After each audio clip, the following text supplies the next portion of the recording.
I am Sophia, 48, and I recruited my husband's mistress as my junior assistant without her knowing who I was.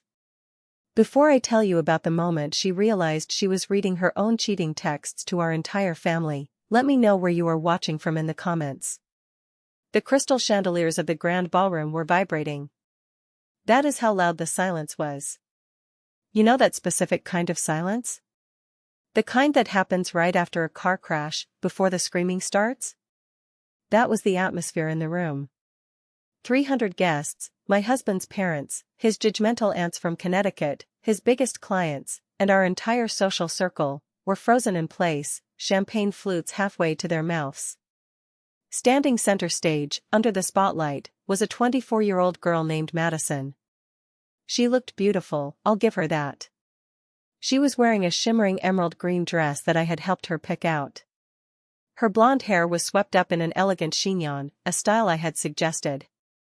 She gripped the microphone with manicured fingers, her knuckles turning white. 5 minutes ago, she had walked up those stairs with the confidence of a queen. She thought this was her moment. She thought she was reading a heartfelt tribute to my in-laws for their 25th silver anniversary. She thought she was impressing the family of the man she intended to steal. But she wasn't reading a tribute. I stood in the shadows, just to the left of the stage, swirling a glass of Merlot. I watched the blood drain from her face. It was like watching a curtain fall. First her cheeks went pale, then her lips trembled. She looked out at the audience, her eyes darting frantically, looking for him. Looking for Andrew. My husband, Andrew, was standing near the buffet table, a half-eaten shrimp cocktail in his hand. He wasn't looking at Madison. He was looking at me. His face was a mask of pure, unadulterated terror. He knew. In that split second, locking eyes with me across the room, he finally knew. "Go on, Madison," I said. My voice wasn't loud, but in that dead silence, it carried like a gunshot. "Don't stop now. It's the best part." Madison looked down at the paper in her hands. Her hands were shaking so hard the paper made a rattling sound against the microphone stand. She swallowed hard, a painful, dry gulp. She had no choice. She was trapped. If she ran, she admitted guilt. If she stayed, she admitted guilt. "Read it," I commanded softly. Madison leaned into the mic, her voice cracking. And. She stammered, reading the highlighted text I had swapped into her folder just 10 minutes prior. "And I can't wait for the old man to kick the bucket so we can finally stop pretending. Once we get his inheritance, I promise I will kick that boring, frumpy wife of yours to the curb. She's nothing but an ATM machine anyway." A collective gasp sucked the air out of the room. It sounded like a vacuum seal breaking. My mother-in-law, a woman who had never shown a single emotion in public in her life, dropped her vintage Chanel clutch. It hit the floor with a heavy thud. Andrew dropped his shrimp cocktail. Madison choked, tears welling up in her eyes. "I didn't write this." "Oh, but you did, honey." I stepped out of the shadows, the spotlight catching the diamonds on my neck, diamonds I bought with my own money. "You wrote that on October 14th at 11:42 p.m. And Andrew replied with a heart emoji. "Isn't that right, Andrew?" The room turned to him. 300 pairs of eyes. This was the moment. This was the payoff. But to understand how I got here, how I turned a heartbreaking betrayal into a masterpiece of public execution, you have to understand who I was before this night. You have to understand that I wasn't always this woman. I wasn't always the hunter. 2 months ago, I was just the prey. I was just the invisible wife. Let's go back to the beginning. To a Wednesday morning that started with a lukewarm coffee and ended with my world burning down. My life, from the outside, looked perfect. We lived in a colonial-style house in the suburbs of Chicago. We had the memberships to the right country clubs. We drove the right cars. Well, Andrew drove the Porsche, and I drove the sensible Lexus SUV because someone has to haul the groceries, as he liked to say.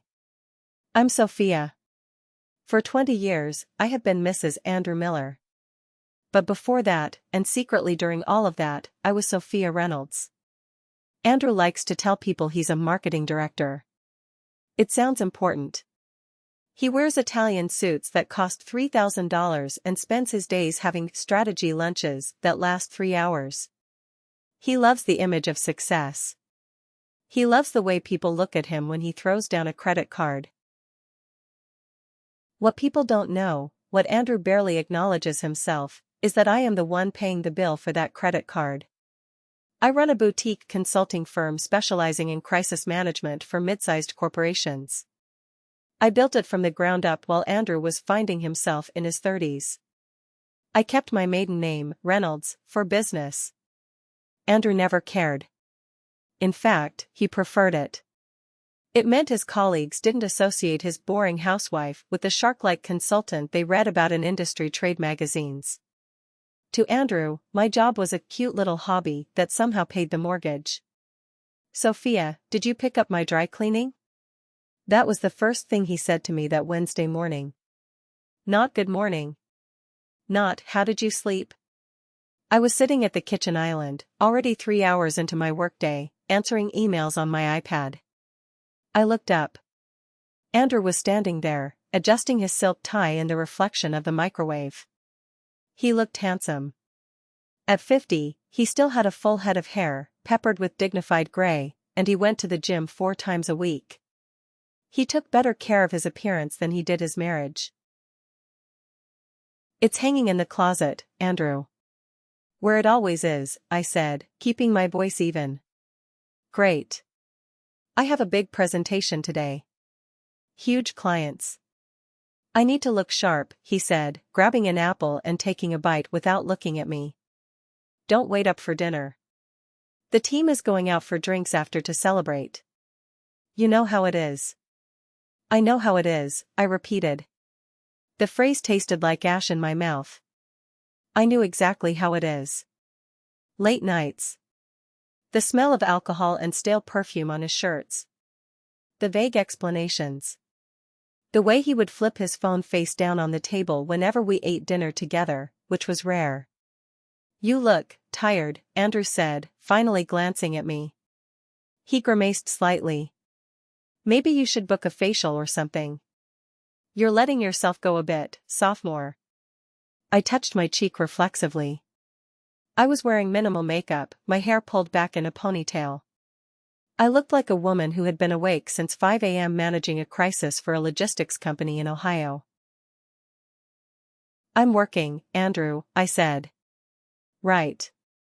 Work," he chuckled, a condescending sound that made my skin crawl. "Well, try to have some fun today.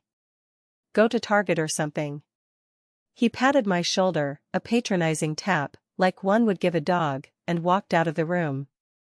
I listened to the garage door open and close. I listened to the roar of the Porsche engine fading down the street. I let out a breath I didn't know I was holding. I should have left him years ago. I know that now. But you know how it is. You build a life. You have history. You tell yourself it's just a phase, or a midlife crisis, or that marriage is hard work. You tell yourself that at least he comes home. I went upstairs to shower. I needed to wash off the feeling of his pat on my shoulder. I walked into our master bathroom. The steam from his shower still hung in the air, smelling of the sandalwood soap I bought him. And there it was. His Apple Watch. He had left it on the marble vanity, right next to the sink. He never left his devices. His phone was glued to his hand. His laptop was fingerprint locked. But in his rush to look sharp for his big presentation, he had forgotten the watch. I stared at it. It was a black square of glass, silent and innocent. I told myself to walk away. I told myself I was a dignified woman who didn't snoop. But then, it pinged. A soft vibration against the marble. The screen lit up. My heart hammered against my ribs. I took a step closer. The preview message was visible.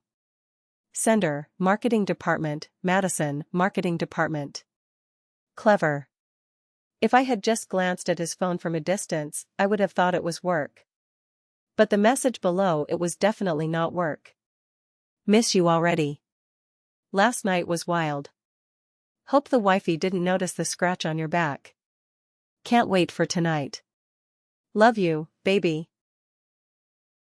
The world stopped spinning. You think you're prepared for it. You think you've suspected it for so long that when the confirmation finally comes, you'll be numb. You're wrong. It felt like someone had reached into my chest and squeezed my lungs until they popped. The scratch on his back. I remembered seeing him wince when he put on his shirt. He told me he had pulled a muscle at the gym. Last night he told me he was at a strategy meeting with the regional VP. Wifey. Not Sophia. Not his partner of 20 years. The wifey. An obstacle. A joke. A clueless impediment to their fun. My hand reached out, trembling. I didn't touch the watch. I pulled my own phone from my bathrobe pocket. I snapped a picture. The screen went dark. I stood there in the silence of my beautiful, empty house. I could have chased him. I could have called him right then and screamed. I could have packed his bags and thrown them on the lawn. That's what they do in the movies, right? The woman screams, cries, throws a vase, and demands a divorce. But I looked at the mirror. I looked at the woman Andrew had called tired. I looked at the woman he thought was stupid enough to believe he was at a strategy meeting. Something inside me shifted. It wasn't sadness anymore. It was cold. It was ice. He thought I was just a housewife? He thought I was invisible? Fine. I would use that invisibility. I wasn't going to just divorce him. I wasn't going to let him walk away with half my assets to fund his life with marketing department. I was going to destroy him. But first, I needed to know who she was. Madison. I went to my home office, my real office, the one with the 3 monitors and the secure server, and I sat down. I wasn't Sophia the wife anymore. I was Sophia Reynolds, the crisis manager. And I had a new project. Project, husband. Finding her was insultingly easy. Men like Andrew think they are geniuses of deception, but they are sloppy. They are arrogant. They leave digital footprints the size of a T-Rex. I started with the name Madison and the company directory of Andrew's firm. He works for a large agency, so there were 3 Madisons. Madison Lee, accounting, 52 years old. Unlikely. Madison Clark, HR, married with 3 kids. Unlikely. Madison Collins, marketing assistant, 24 years old. Bingo. I pulled up her social media. Her profiles were public. Of course they were. Girls like Madison don't live in the shadows, they live for the likes. I clicked on her Instagram. It was a shrine to narcissism and bad filters. And there was the evidence, hiding in plain sight. A photo from 3 weeks ago. Madison holding a glass of champagne in a dimly lit restaurant. The caption, dinner with my mystery man. He spoils me so much. Hashtag blessed, hashtag soulmate. I zoomed in on the photo. In the reflection of the wine glass, just a blur, was a gray suit. But I didn't need the reflection. I recognized the watch on the wrist resting on the table. A vintage Tag Heuer. I bought that for Andrew for his 45th birthday. I scrolled down. A photo of a new Louis Vuitton bag. Birthday gift from him. Love. I checked my credit card statements on my second monitor. There it was. A charge at the Louis Vuitton store in Chicago, marked as client gift, Miller account. He bought his mistress a handbag with our joint account and wrote it off as a business expense. The audacity was so breathtaking I almost laughed. I spent the next 2 hours building a dossier. Madison Collins. 24, graduated from a mid-tier state college 2 years ago. Likes, brunch, influencers, and dating married men. Dislikes, working hard. Her LinkedIn profile was a joke. Aspiring visionary. Social media guru. Her work experience consisted of a summer internship and 6 months as an assistant at Andrew's firm. I sat back in my chair, staring at her face on the screen. She was pretty in a generic, plastic way. Pouty lips, heavy eye makeup, filters smoothing out her skin. She looked nothing like me. She looked like everything Andrew was terrified of losing, his youth. Then, fate decided to knock on my door. Or rather, slide into my inbox. My HR manager, Sarah, sent me an email at 11:30 a.m. Subject: Candidates for junior assistant position. I had been looking for a junior assistant for weeks. My business was growing, and I needed someone to handle the grunt work, scheduling, filing, coffee runs, so I could focus on the high-level strategy. I opened the attachment. Top of the pile. Resume, Madison Collins. I blinked. I actually rubbed my eyes. Why would she apply to my firm? Then I remembered. I use my maiden name, Reynolds, for the business. Reynolds Consulting Group. To Madison, I wasn't Mrs. Andrew Miller. I was Sophia Reynolds, a potential employer. And why was she leaving Andrew's firm? I looked at her cover letter. Looking for new challenges, desire to grow under female leadership. Bullshit. I checked the timestamps on her social media again. Andrew worked at the same firm. Maybe it was getting too hot? Maybe HR was sniffing around? Or maybe, just maybe, Andrew was panicked. If they were caught at work, he could lose his job. He probably told her to find something else so they could continue their affair without the risk of an HR violation. He was moving her. He was trying to hide her. And she had walked right into the lion's den. A slow, cold smile spread across my face. It was the first time I had smiled all day.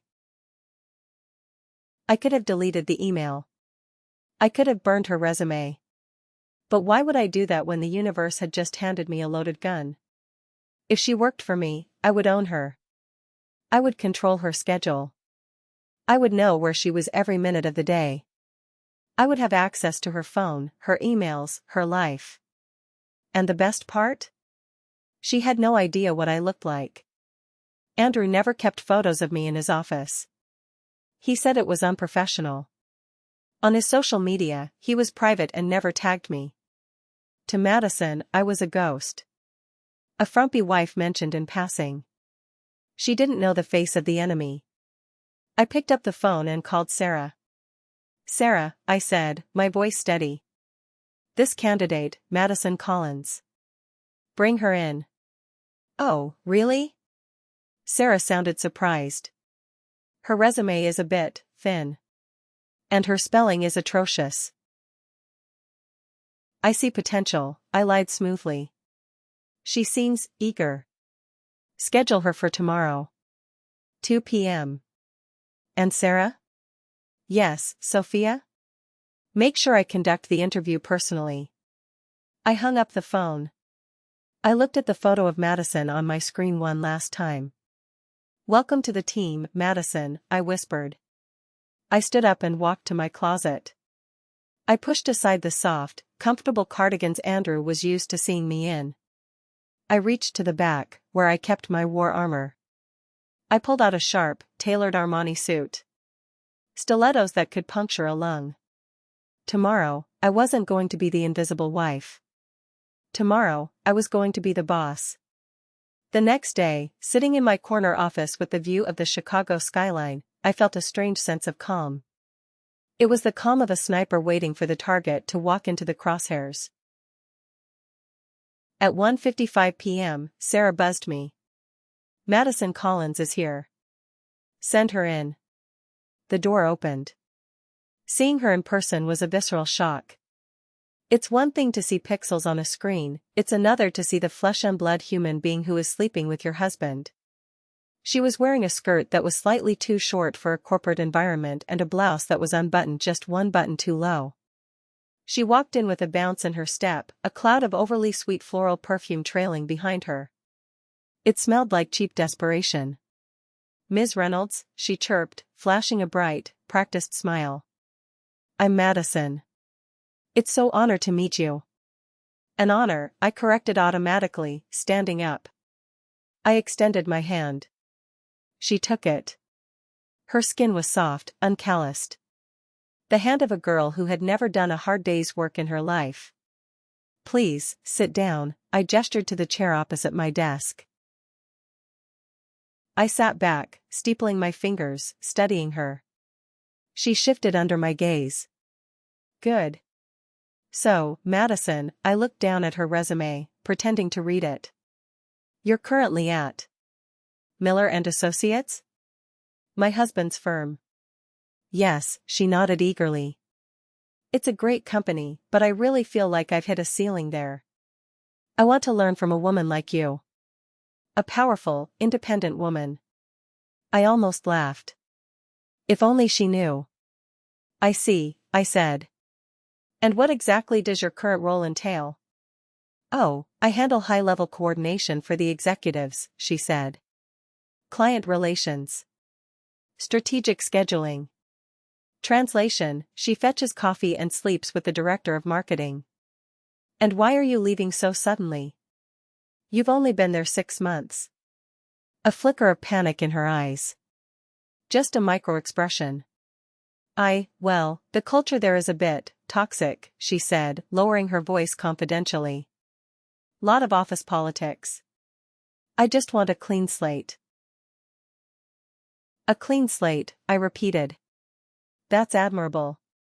We value integrity very highly here, Madison.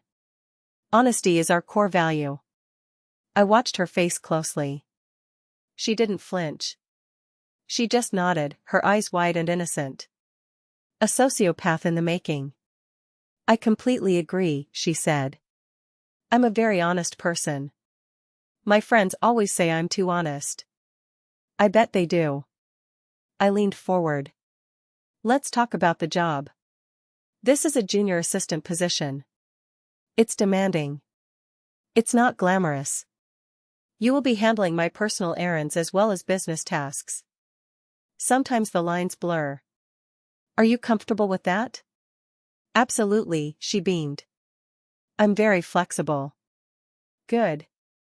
Because my life is complicated," I said, locking eyes with her. "My husband, for example. He's a very busy man. High maintenance. Sometimes I need help managing him. Buying gifts, booking dinners. Would that be a problem?" "Not at all," she said. "I love shopping. And I'm great with men. I mean, managing male personalities." "I bet you are," I thought. "You have a boyfriend, Madison?" I asked casually, flipping a page. She froze. It's complicated. He's very private." "Private," I nodded. "Older?" She blushed. A deep, ugly crimson. "A little. But age is just a number, right?" "Right," I said dryly.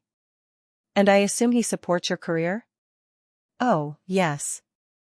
He thinks I'm very talented." "Andrew."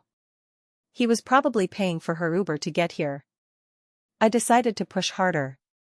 I wanted to see how far she would lie.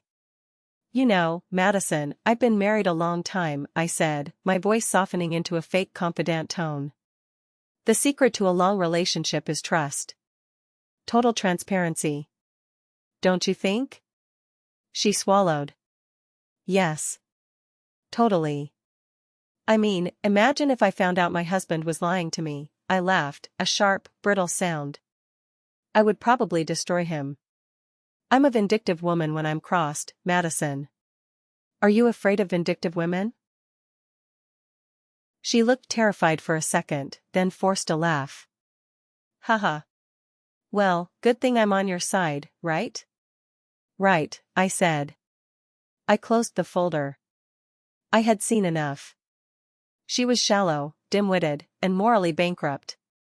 She was perfect. You're hired, I said. Her jaw dropped. Really?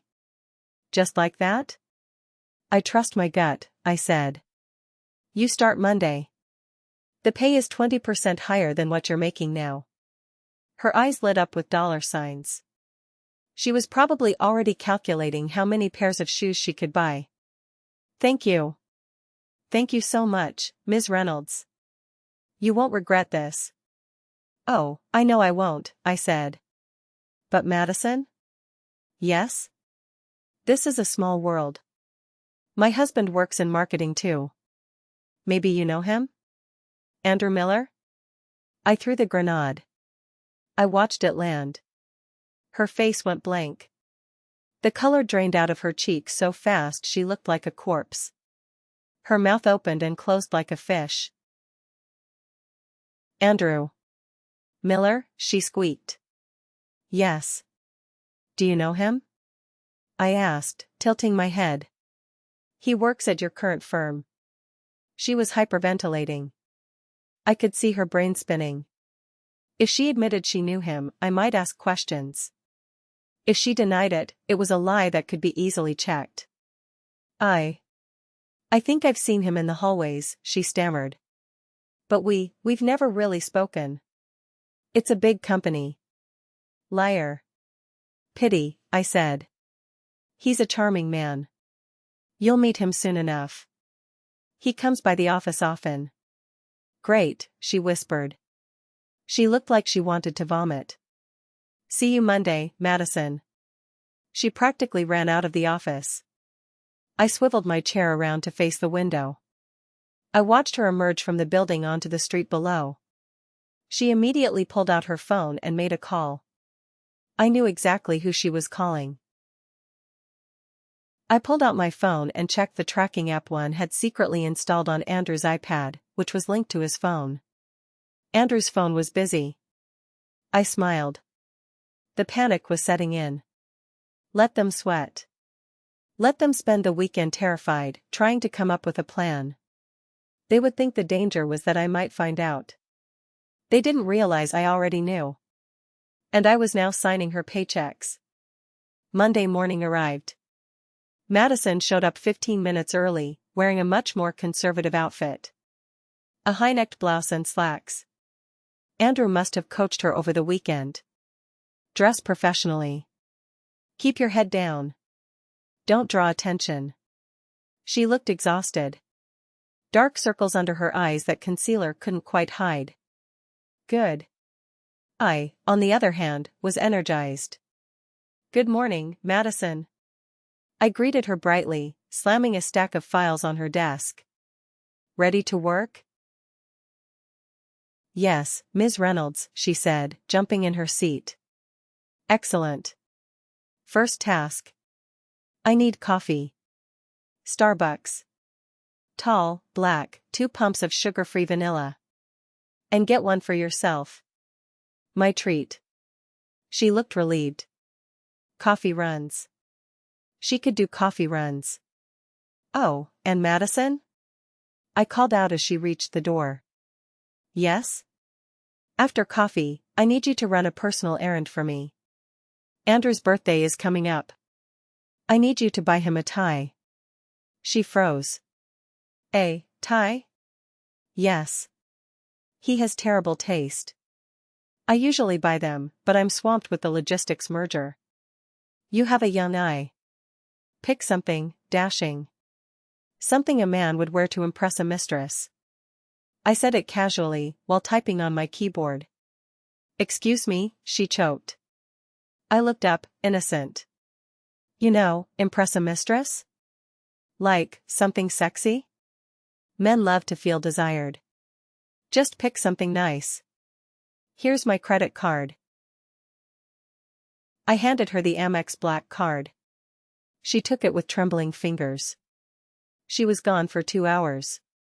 When she came back, she handed me a bag from Hermes.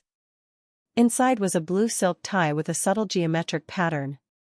I laughed internally. It was Andrew's favorite shade of blue. She had picked exactly what she knew he liked.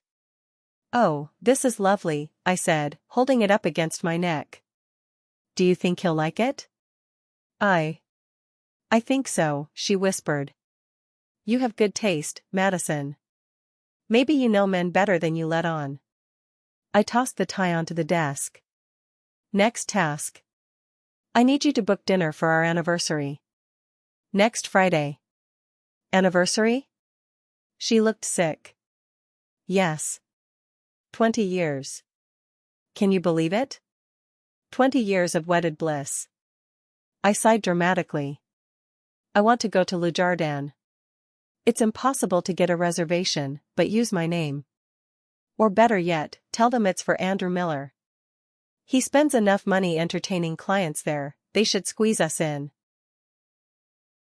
Aloud. I knew from reading Andrew's texts that Aloud was where he had promised to take Madison for her birthday last month. But he had cancelled at the last minute because of family obligations, me. She had been furious. Aloud, she repeated. It's really expensive. Money is no object for love, Madison, I winked. Call them. Make sure getting the table by the fireplace. The romantic one. I watched her pick up the phone. I watched her dial the number. I listened to her voice shake as she asked for a table for Mr. and Mrs. Miller. Yes.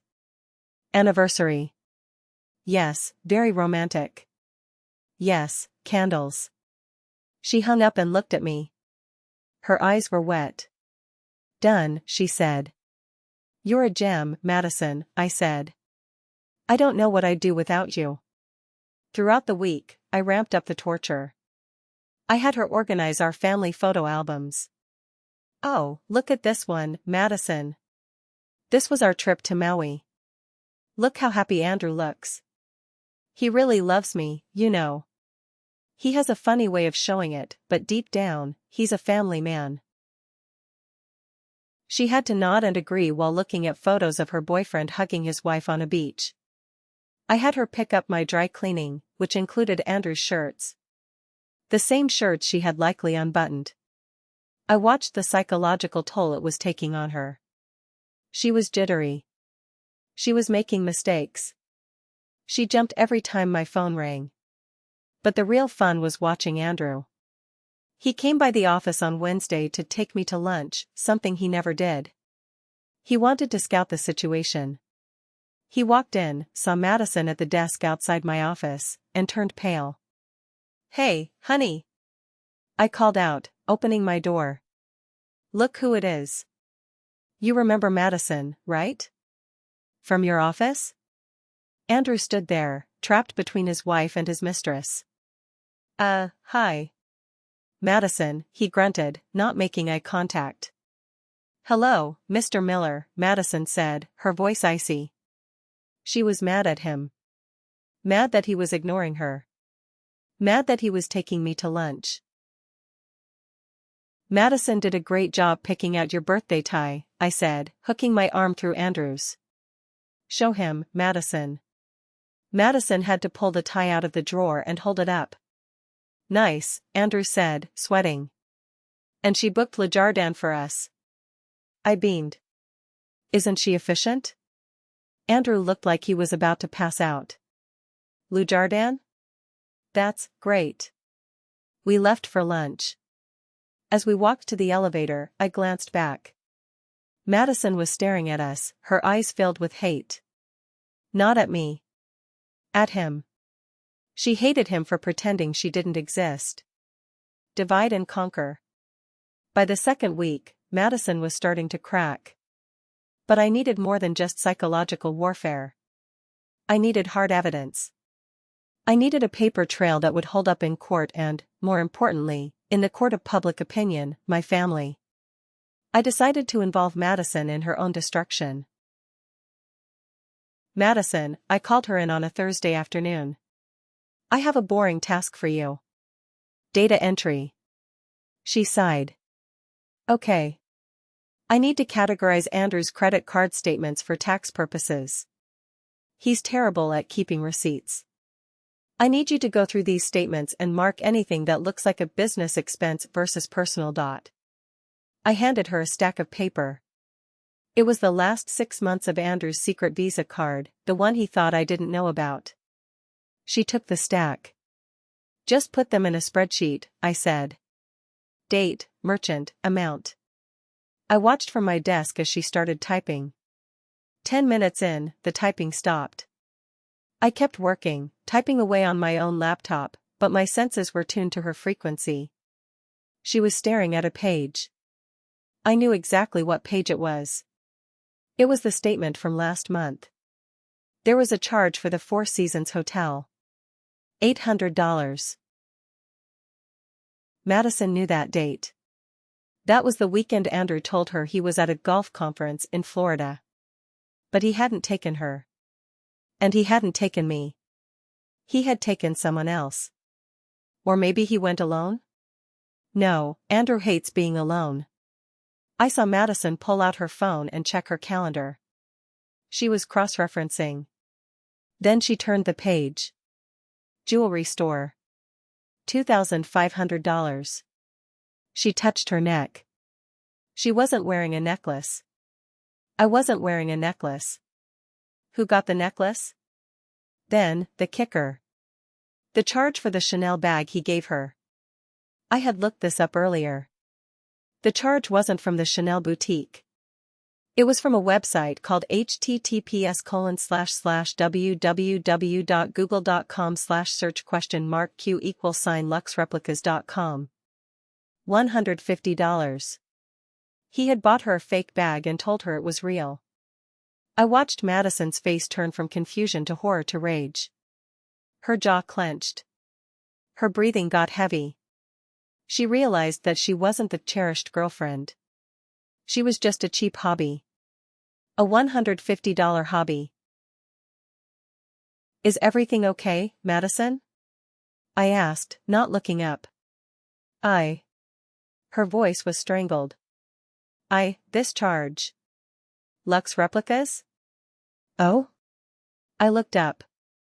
Let me see. I walked over and looked at the paper. Oh, that. Yes. Andrew buys knockoff purses for his female clients sometimes. He says they can't tell the difference. He calls it budget marketing. Why? Budget marketing, she repeated. Her face was red. He thinks they can't tell the difference. Men are cheap, Madison, I said, putting a hand on her shoulder. They promise you the world, but they give you a fake purse and a headache. That's why we women have to make our own money. Right? She looked up at me. For the first time, there was no hostility in her eyes. There was only shared misery. Yeah, she whispered. Right. Keep going, I said cheerily. I need that spreadsheet by 5. She went back to typing. But now, she was typing with vengeance. She was documenting every single lie he had ever told her. She thought she was helping me do taxes. In reality, she was building the forensic accounting file for my divorce lawyer. She was digging his grave, and she was handing me the shovel. Later that afternoon, Andrew called me. Hey, Soph, he sounded panicked. Madison is texting me like crazy. She's asking about purses? And hotels? What is going on over there? Oh, nothing, I said, sipping my tea. I just have her organizing some old files. She's very thorough, Andrew. You should be proud. She's really catching all the details. Soph, you need to fire her, he hissed. It's weird. It's uncomfortable. I can't fire her, Andrew. She signed a contract. Besides, I like her. We're bonding. Bonding? He sounded like he was strangling. Yes. In fact, she's helping me plan a huge surprise for your parents' anniversary party. It's going to be explosive. Don't do anything crazy, Sophia. Me? Crazy? I laughed. I'm just the invisible wife, remember? What could I possibly do? I hung up. I looked at Madison. She was furiously typing, slamming the keys. She hated him now. Perfect. The stage was set. The players were in position. The script was written. All that was left was the performance. And oh, what a performance it was going to be. The universe has a twisted sense of humor, and on Tuesday of the second week, it laughed right in my face. I was in the middle of a conference call with a logistics client when my intercom buzzed. It was Sarah, my HR manager, but her voice sounded tight. Sophia? Mr. Miller is here to see you. He says it's urgent. My stomach dropped, but not out of fear. It was anticipation. Andrew never came to my office. In 5 years, he had stepped foot in this building exactly twice. Once to drop off a key I forgot, and once to borrow my corporate credit card when his was maxed out. He wasn't here for me. He was here to sniff out the perimeter. He was here because his mistress had stopped replying to his texts during work hours, on my strict instructions to keep phones away during training. Send him back, I said, smoothing my skirt. I checked my reflection in the monitor. I didn't look like the tired wife he left this morning. I looked like the CEO. The door opened, and Andrew walked in. He was wearing his power suit, navy blue, pinstriped. But his energy was off. He was jittery.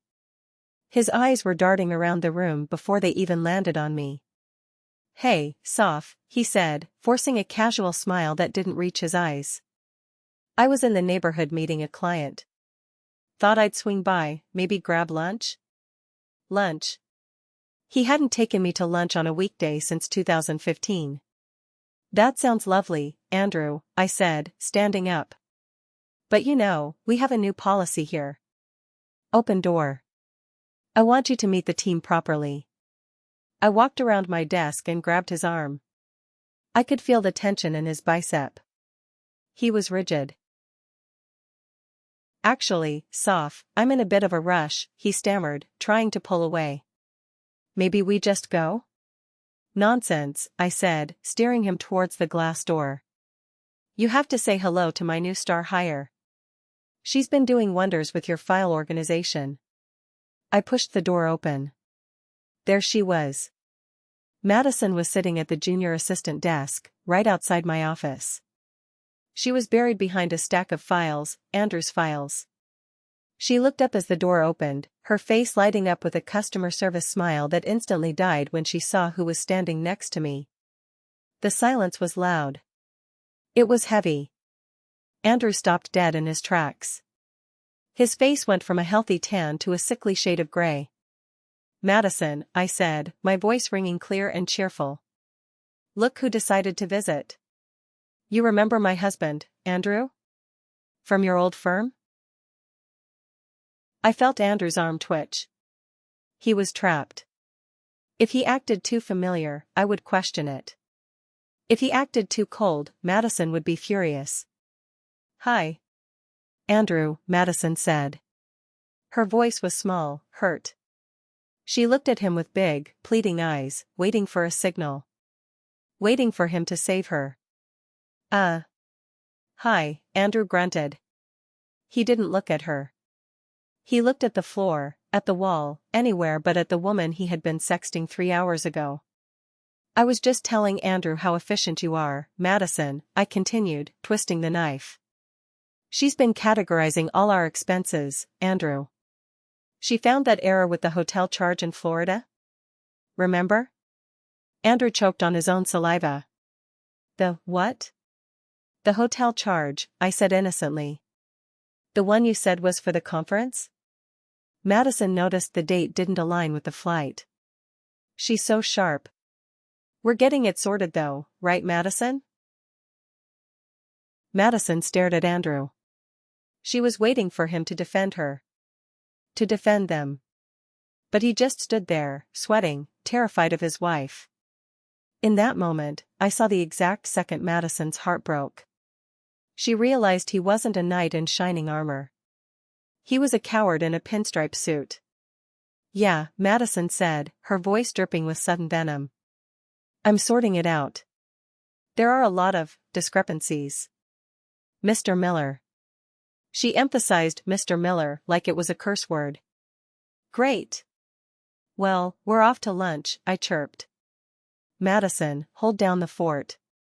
Oh, and if Andrew's phone rings, feel free to answer it. He often leaves it behind. I dragged Andrew towards the elevator. He walked like a man marching to the gallows. As the elevator doors closed, I saw Madison staring at us. She wasn't looking at me with jealousy anymore. She was looking at him with pure, unadulterated loathing. Lunch was excruciating for him and delicious for me. He barely touched his food. He kept checking his phone under the table. I knew Madison was texting him. I knew she was demanding answers. Why are you with her? Why didn't you look at me? And I knew he couldn't answer. Because I was sitting right there, smiling, asking him about his big presentation. You seem distracted, darling, I said, slicing my steak. Just, work stress, he mumbled. You should let Madison help you more, I suggested. She's so eager to please. I think she'd do anything for you. Andrew dropped his fork. It clattered loudly on the plate. I need to go to the bathroom, he said, practically running from the table. I took a sip of my wine. I checked my phone. The tracking app showed he was in the bathroom. And sure enough, the text log started updating. Andrew, stop texting me. She's right there. Madison, you acted like I was a stranger. I'm organizing your lies, Andrew. Do you know how humiliating this is? Andrew, just quit. Quit today. I can't handle this. Madison, I can't just quit. You know I need the money. Andrew, I'll give you money. Just get out of there. I smiled. He thought he could buy his way out. He had no idea about the trap I had already set. The next morning, Madison walked into my office. She looked determined. She had her purse over her shoulder. Ms. Reynolds, she said, her voice shaking slightly. I need to talk to you.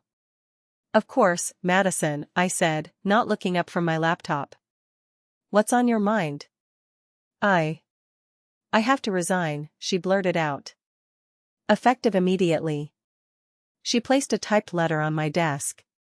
I stopped typing. I slowly took off my reading glasses and looked at her. Resign? I asked, feigning shock. But you've only been here 2 weeks. You're doing so well. Is it the workload? No, she said, wringing her hands. It's just personal reasons. A family emergency. I have to leave town. Lies. Andrew had told her to say that. I see, I said, leaning back in my chair. That is unfortunate, Madison.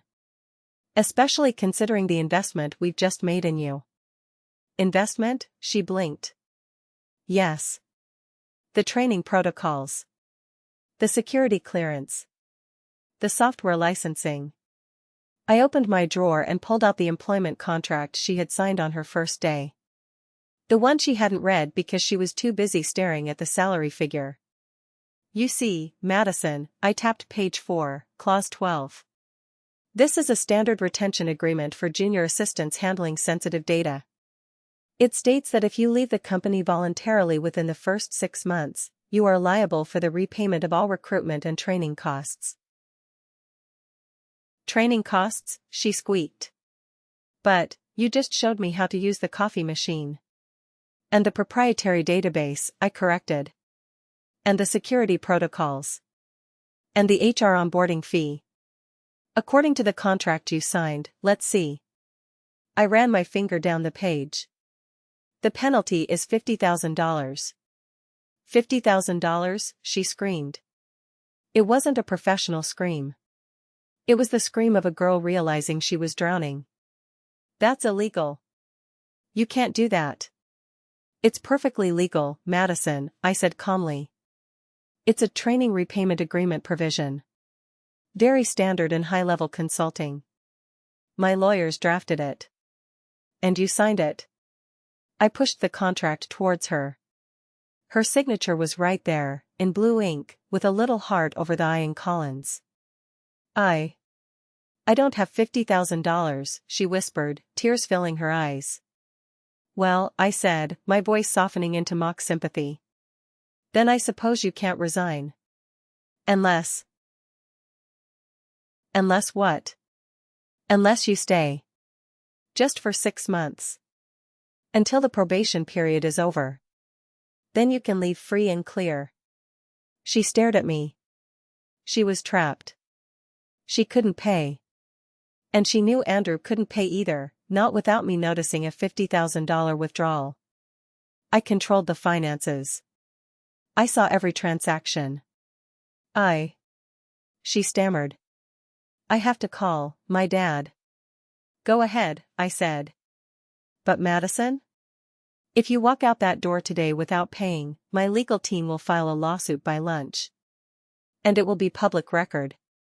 Good luck getting another job in this city with a breach of contract lawsuit on your background check. She stood there, trembling. She was realizing that the fun game of playing mistress was over.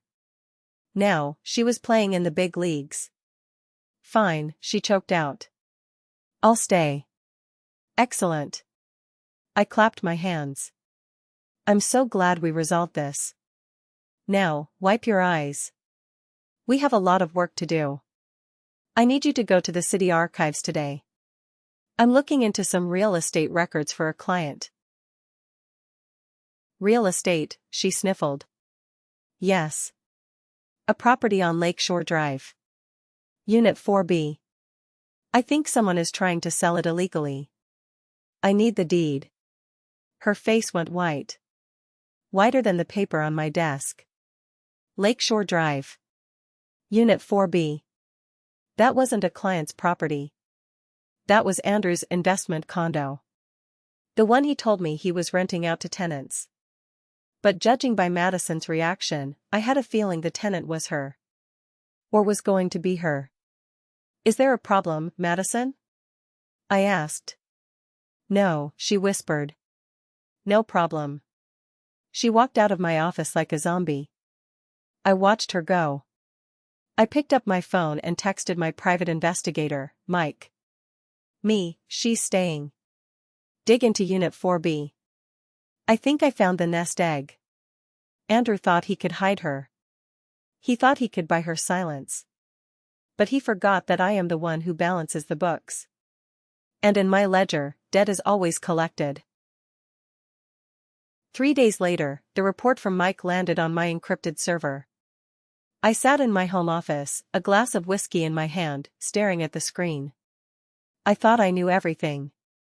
I thought the betrayal was just sex and some jewelry. I was wrong. It was so much worse. The document on my screen was a deed transfer application for the Lakeshore Drive condo. But it wasn't just a transfer. Andrew was selling the condo, our condo, the one we bought with my inheritance money 10 years ago as a rental property, and he was using the funds to buy a new place. A penthouse in the trendy West Loop. And the name on the title application for the new place? Andrew Miller and Madison Collins. Joint tenancy. Rights of survivorship. He was building a life with her. He was planning to leave. He was just waiting for the sale to go through, cash out the equity, about $600,000, and run. But that wasn't the part that made my blood run cold. To sell the Lakeshore condo, he needed my signature.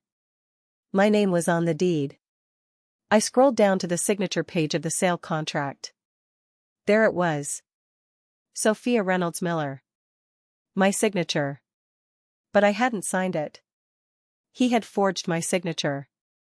And not just a sloppy forgery. He had traced it perfectly, probably using a lightbox. He had even notarized it using a notary friend of his who owed him favors. This wasn't just adultery anymore. This was fraud. This was a felony. I felt a strange sensation. I wasn't angry. I was exhilarated.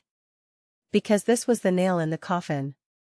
This was the difference between a messy divorce where he gets half, and a criminal case where he gets prison time. I needed the original document. And I knew exactly where it was. Andrew kept a safe in his office at work. He was sloppy with digital security, but he was old-fashioned about paper. I needed someone on the inside. Madison, I called her into my office the next morning. She looked terrible. She had lost weight. Her hair was pulled back in a messy bun. She looked like a ghost of the girl who walked in here 2 weeks ago. "Yes, Ms. Reynolds? I have a special project for you," I said, my voice serious. "I'm planning a surprise for Andrew. For the anniversary party." "The party," she muttered. "Right. I want to frame the original deed to our first investment property. The Lakeshore Drive condo. It has sentimental value. Andrew keeps it in his office safe." Her eyes widened. She knew the deed wasn't there anymore. She knew it was with the title company.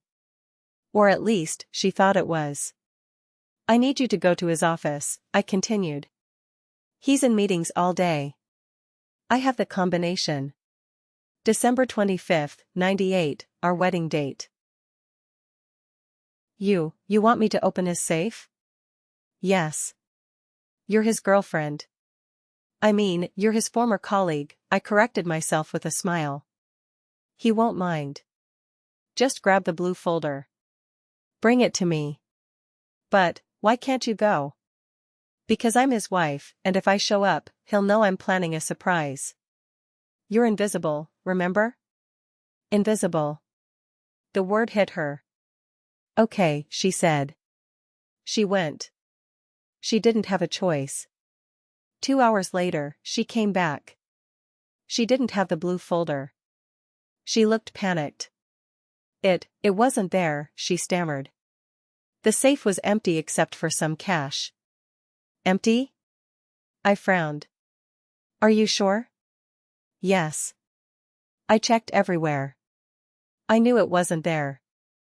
I knew the title company had it. I just wanted to see if she would tell me the truth." "That's strange," I said. "Maybe he moved it. Or maybe he sold it?" I looked her dead in the eye.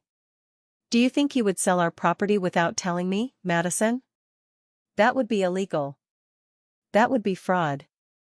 He could go to jail for that." She gulped. I don't know. If he did that," I stood up and walked around the desk, standing inches from her. "He would be a criminal. And anyone who helped him, anyone who, say, was planning to move into a new place bought with that stolen money, they would be an accomplice. They would go to jail too." Madison started to shake. She was vibrating. I need to go to the bathroom," she gasped. "Go ahead," I said. As she ran out, I picked up the phone and called the title company. "This is Sophia Miller. I believe there has been a fraudulent filing on my property. Stop the sale immediately. And send the original documents to my lawyer. Now." The trap was snapped shut. But I wasn't going to spring it yet. I had a party to plan. The week of the party was a blur of sadistic orchestration. I put Madison in charge of everything. The flowers, lilies, Andrew's mother's favorite, which Madison is allergic to. The seating chart, I made her sit at the kids' table. The music. But the masterpiece was the speech. "Madison," I said on Tuesday. "Andrew is so busy with work. He hasn't had time to write his speech for his parents. I need you to draft it for him." "Me?" She pointed to her chest. "Yes. You know him better than anyone, professionally. You know his voice. I want it to be emotional. Heartfelt. Talk about loyalty. Talk about the sanctity of family.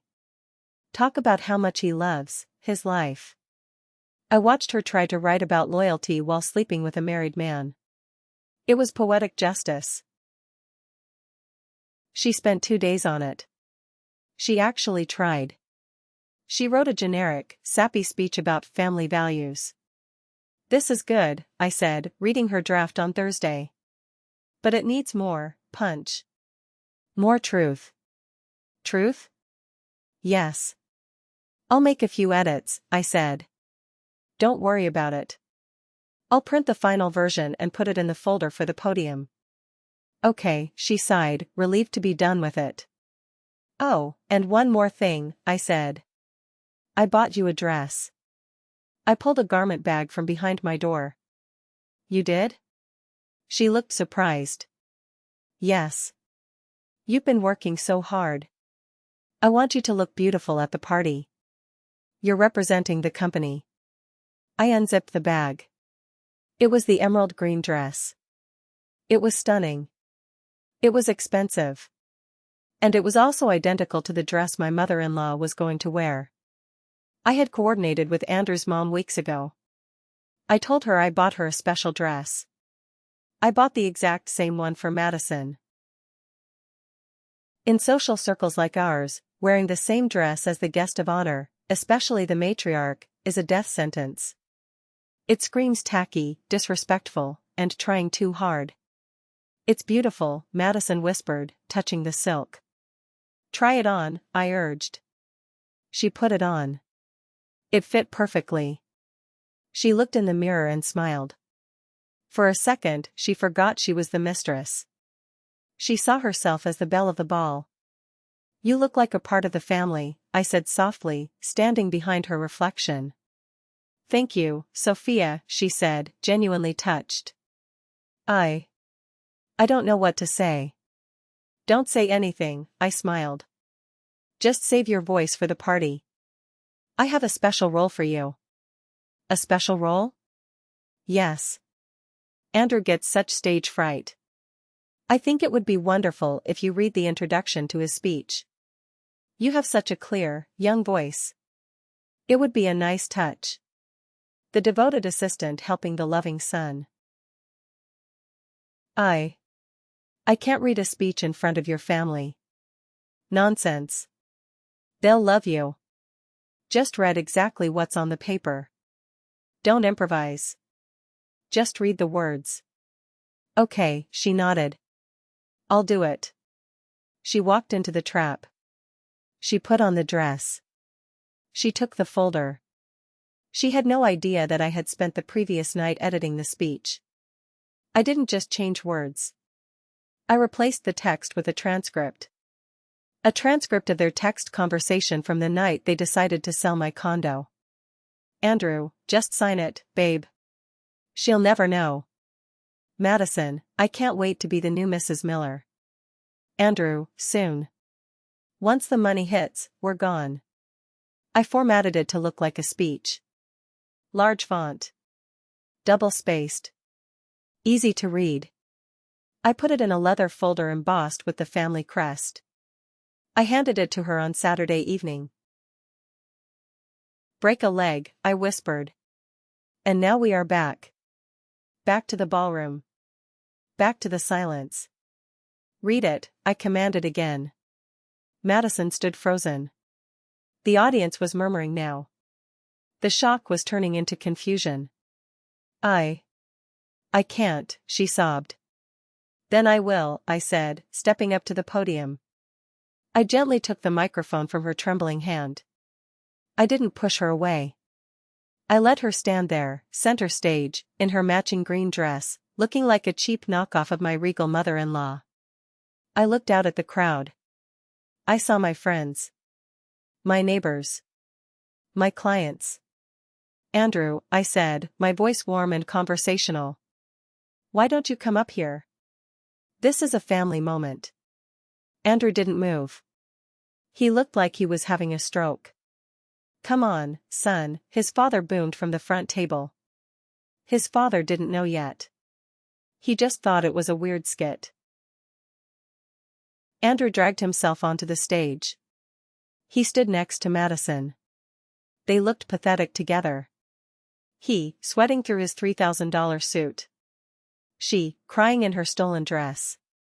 Madison was just getting to the best part, I said to the crowd. She was reading the correspondence between my husband and his. Junior assistant regarding their plans for the future. I held up the folder. You see, everyone, I continued, Andrew and Madison have been working very hard. Not on marketing, but on real estate.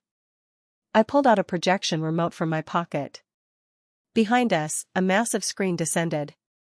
It was supposed to be for a slideshow of Andrew's parents' wedding photos. Instead, I clicked the button. A document appeared. 40 feet high. The forged deed. This, I pointed to the screen, is the deed to the lakeshore condo. My property. And this. I zoomed in with the laser pointer. Is my signature. I didn't sign this, I said, my voice dropping the warmth. It became steel. Andrew signed it. And Madison notarized it using a stolen stamp. A guess, but her face confirmed it. The crowd erupted. Now they understood. This wasn't just an affair. This was theft. Andrew, his father, stood up, knocking his chair over. Is this true? Andrew tried to speak. Dad, she's crazy. And this, I clicked the button again. The text messages appeared. Madison, did you transfer the retirement funds yet? Andrew, doing it now. $200,000. That should cover the down payment. The retirement funds, I narrated. That Andrew manages for his parents. That was the kill shot. The room didn't gasp this time. They roared. Andrew's mother stood up. She walked to the stage. She was a small woman, but in that moment, she looked 10 feet tall. She walked up to Andrew. Slap. The sound echoed through the microphone. Then she turned to Madison. She looked her up and down, noting the matching dress. You look ridiculous, she said. Madison burst into loud, ugly sobs. She ran. She hiked up her dress and ran off the stage, through the crowd, towards the exit. Andrew tried to follow her. I wouldn't leave if I were you, Andrew, I said into the mic. He stopped. Why? He snarled, finally looking at me with pure hate. You've ruined everything. Are you happy? I'm ecstatic, I said. But the reason you shouldn't leave is because. I pointed to the back of the room. The double doors opened. 2 uniformed police officers walked in. Followed by my lawyer, Rachel. Andrew Miller? The officer asked. Because they have a warrant, I finished. The arrest was undignified. Andrew tried to run. He actually tried to bolt towards the kitchen. The officers tackled him near the chocolate fountain. It was a mess of chocolate, handcuffs, and shouting. Sophia. Tell them, he screamed as they dragged him out. Tell them it's a mistake. I'm your husband. Not for long, I called out, raising my glass. The party didn't continue, obviously. But nobody left. They stayed for hours, drinking the open bar and dissecting every detail. I was the center of attention. People came up to me, hugging me, apologizing for not knowing, telling me how brave I was. I wasn't brave. I was just prepared. I walked over to my in-laws. They were sitting in a corner, devastated. I'm so sorry, I told them. I didn't want to do it this way. But I had to stop him before he drained your accounts. You saved us, Andrew's dad said, gripping my hand. He was going to take everything? Yes, I said. But I stopped the transfer. Your money is safe. They cried. They lost a son that night, but they kept their dignity, and their savings. I left the party alone. I walked out to my car, the cool night air hitting my face. I checked my phone. 15 missed calls from Madison. I listened to one voicemail. Sophia, please. I didn't know about the money. I mean, I knew, but he made me do it. I'm at the station, they're charging me with conspiracy. Please help me. I'm just an assistant. I deleted the message. I drove home. To the big, empty house. It was quiet. For the first time in 20 years, the silence didn't feel lonely. It felt peaceful. I went upstairs to the bedroom. I took Andrew's clothes out of the closet. All his Italian suits. His silk ties. I didn't burn them. That's cliché. I packed them into garbage bags and put them on the curb. Then I called the Salvation Army for a pickup. I slept in the middle of the bed that night. I slept like a baby. The next 6 months were a legal masterclass. Andrew was denied bail because he was considered a flight risk, thanks to the text messages about leaving the country. He spent 3 months in county jail awaiting trial. I visited him once. Behind the glass. He looked terrible. Gray skin, thinning hair. The marketing director veneer was gone. Soft, he pleaded into the phone. Drop the charges. Please. I'll sign the divorce papers. I'll give you the house. Just get me out of here. I already have the house, Andrew, I said calmly. And the divorce papers? The judge granted an emergency decree yesterday. I'm single. Why are you doing this? He cried. We had good times. Doesn't that mean anything? We did, I agreed. But then you called me an ATM. You called me frumpy. And you tried to steal my property. It was Madison. She manipulated me. And she says you manipulated her, I said. She turned state's evidence, Andrew. She's testifying against you in exchange for probation. She gave them everything.